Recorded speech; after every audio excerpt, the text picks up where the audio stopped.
It's 7:10. Thanks for staying with us on Daybreak.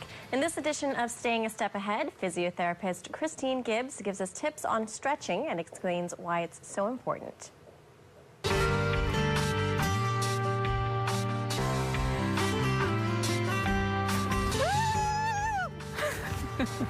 Good morning and Happy New Year. I'm Christine Gibbs from A Step Ahead Physiotherapy in Governor's Square. Thank you for joining me for the first segment of Staying a Step Ahead for 2014.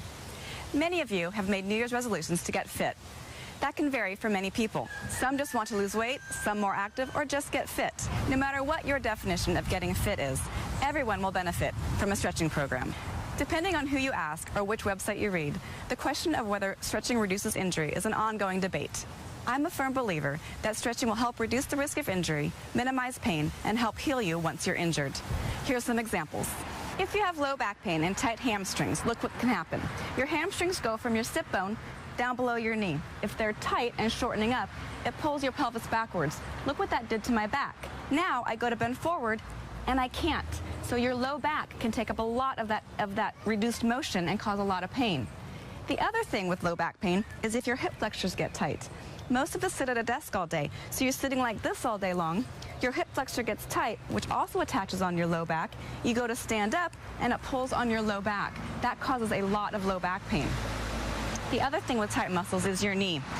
Your hamstrings across the back of your knee, your quad across the front. If they're both tight, they can compress. That knee joint space gets smaller, and you bend and straighten, and it causes friction. I will be discussing static stretching today. That is, holding a stretch for a prolonged period for the purpose of increasing muscle length.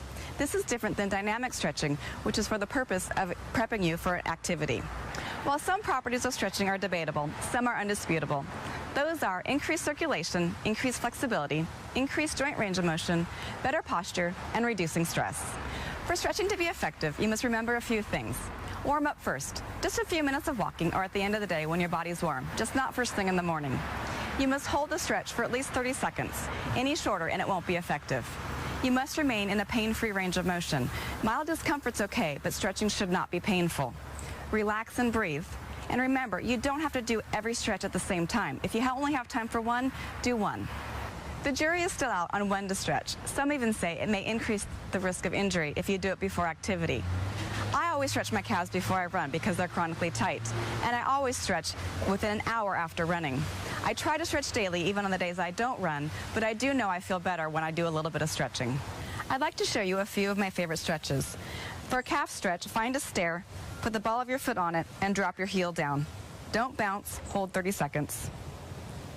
For a quad, grab your ankle, not your toes, and pull behind you. Don't just yank your heel towards your bum. You get a much better stretch by pulling backwards.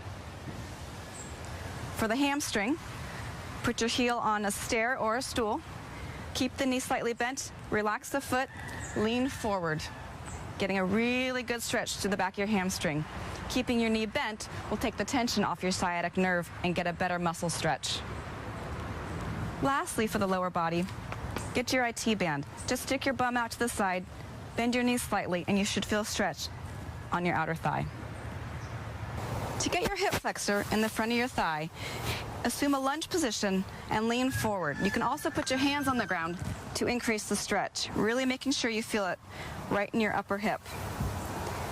Now, a good one for the back is a very common yoga pose, child's pose. Put both knees on the ground, lean your arms forward, and just relax.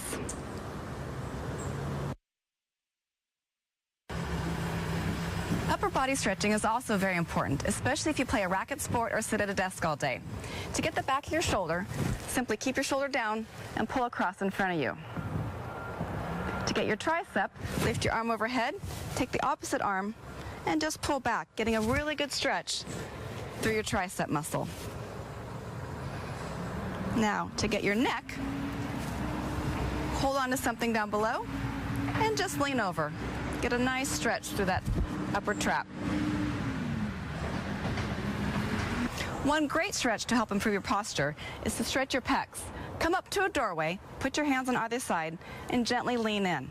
You'll get a really good stretch through your arms and into your pecs. If you don't have a doorway, just do one at a time. Find a wall and rotate away. I realize we're not all going to be in Cirque du Soleil. However, I do feel that everyone will benefit from a bit more flexibility. Each day, take a few minutes to incorporate a couple of stretches I've shown you. Once you notice the benefits of stretching, I have a feeling you want to do more. Thanks for tuning in. Join me next month to continue staying a step ahead.